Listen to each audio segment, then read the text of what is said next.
Hello everyone, welcome back to another video. It's going to be a tropical update for August 31st to September 1st.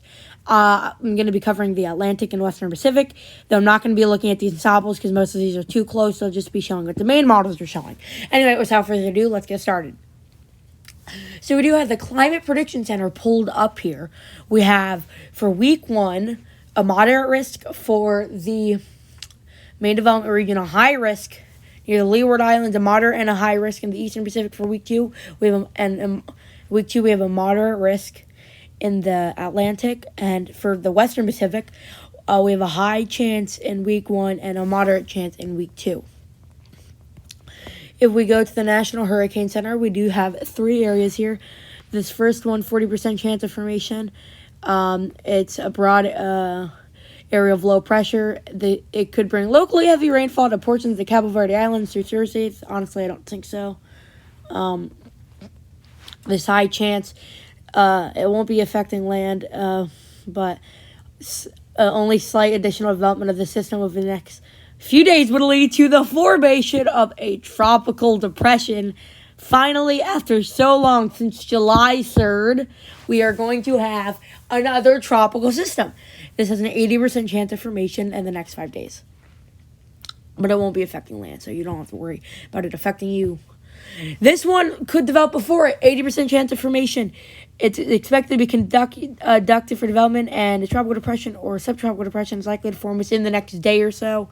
This one will be over the next few days.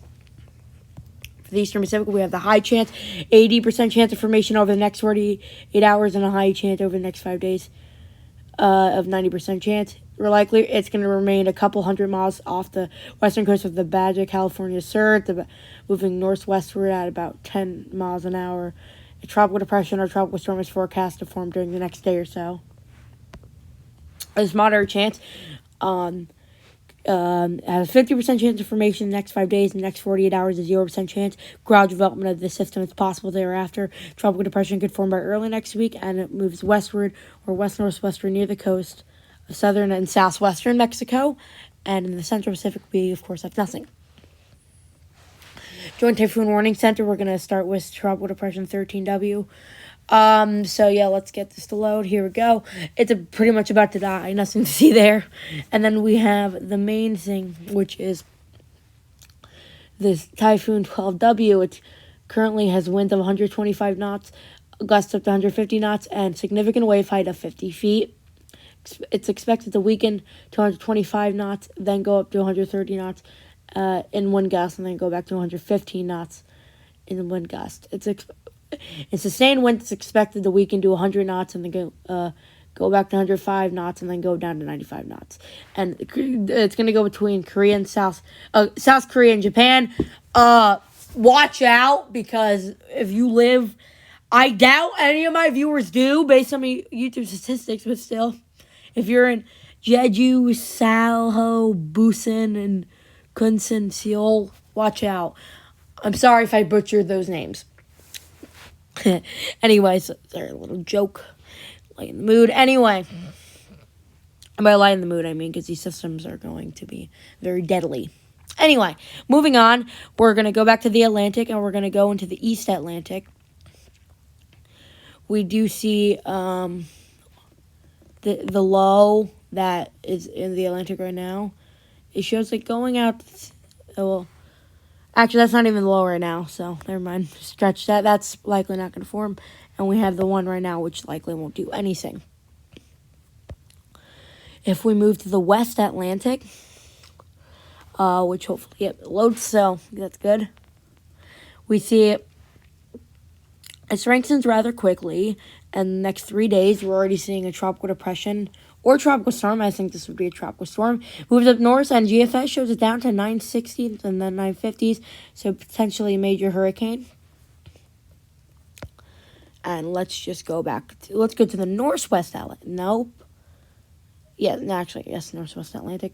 So we do see the system, and then it just goes out to sea. And that the other system, way too far out to forecast. If we go into the West Atlantic, 10 wind, knots. We're seeing up to around over 100 80 knots here, and then here we're seeing up to potentially 100 knots, and then past that point it becomes subtropical, and I'm not going to show it because if it's subtropical, the millibars are going to be lower than they actually are, and so are the winds. I meant hot, but the winds will be higher than they actually are. Anyway, let's go to a 50 MB.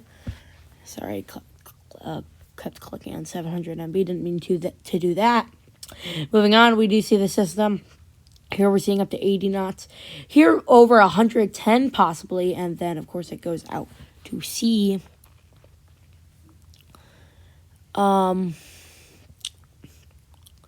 Next we're going to look at the east. I would look at the Eastern Pacific if I could. Okay, we're just going to have to go to the Mexico region. Perfect. Got scared there for a second. That didn't have a region for it. Anyway, moving on, we do see the current 90%. It moves up, and then it quickly dies, moves out to sea. We do see this other system, which has a lot of rain on the coast. Gets its act together, gets even more rain here, and then moves inland with the added threat of wind and higher waves. If we look at the 10M wind, here we go, found it. Anyway, we're seeing on the coast up to 45 knot winds. Definitely stronger in other runs, but still a threat. 850 MB height/wind gusts on the surface. We do see around possibly up to 80 knots on the coast. Pretty realistic. And this has the added threat of precipitation. It's 24 hours, so per day, like the National Weather Service. But anyway, we're seeing a lot of rain here. Now, this part is really uncertain. I know I'm not going to focus on this amount of rainfall, and here's the reason. This part is uncertain depending on how close to the coast it gets. And maybe even if it's just a little farther out, this would be much less. So we're not going to focus on that. It's a little more certain. It moves inland, and we see up to 350 to isolated spots of 400 millimeters of rain. And this rain looks messy, as you see here, but it is the system. And then a lot of scatter rain also caused by the system. But here specifically, we do see a lot of rain caused by the system. It's like a tropical storm at landfall. If we go back to the precipitation type / rate. By the way, I know a lot of you mainly focus on the Atlantic and Eastern Pacific, and if that's the case, that's the video for you guys, because I'm going to go onto the Western Pacific now. But if you also like forecasting worldwide, or if you are also forecasting this big system in the Western Pacific, or you're just interested in it, then keep watching, please. Anyway, Asia here, we do see 939 millibars by the GFS. It goes up to 950, and then it goes back down to 918, very low. Go at 929 between Korea and Japan. That is bad. Like, that's not even debatable. That's not up for debate at all. That's just horrible. And then it moves up, and yeah. We're going to look at the 10M wind, which, here it is. Loading. Anyway, we're seeing here around, okay, right now we're seeing around 130 knots. Here we're seeing possibly, by the GFS, 140 knots. Here, possibly still 130 knots. Then it moves up.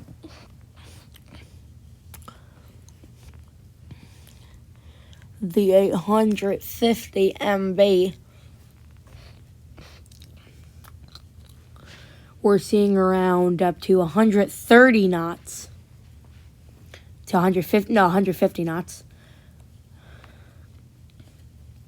Then we see some circulation areas down here, but quickly die. And probably not a tropical system at all. And I wouldn't be surprised if this is the only run they're showing it. Anyway. So it seems they don't have a 24-hour precipitation region. So what we're going to do here is we're just going to go to the total precipitation. But again, this is not always accurate. But anyway, we do see a lot of rain here, up to through 200 millimeters. Now, the system is moving fast, so it won't dump as much rain. About sometimes Western Pacific systems tend to have less rain, but still tons of rain. Though I wouldn't be surprised if that Eastern Pacific system had more rain. Anyway, guys, I hope you enjoyed this video. Have a great night. This was probably a little shorter than my other ones because I didn't use the ensembles. Anyway, bye, guys.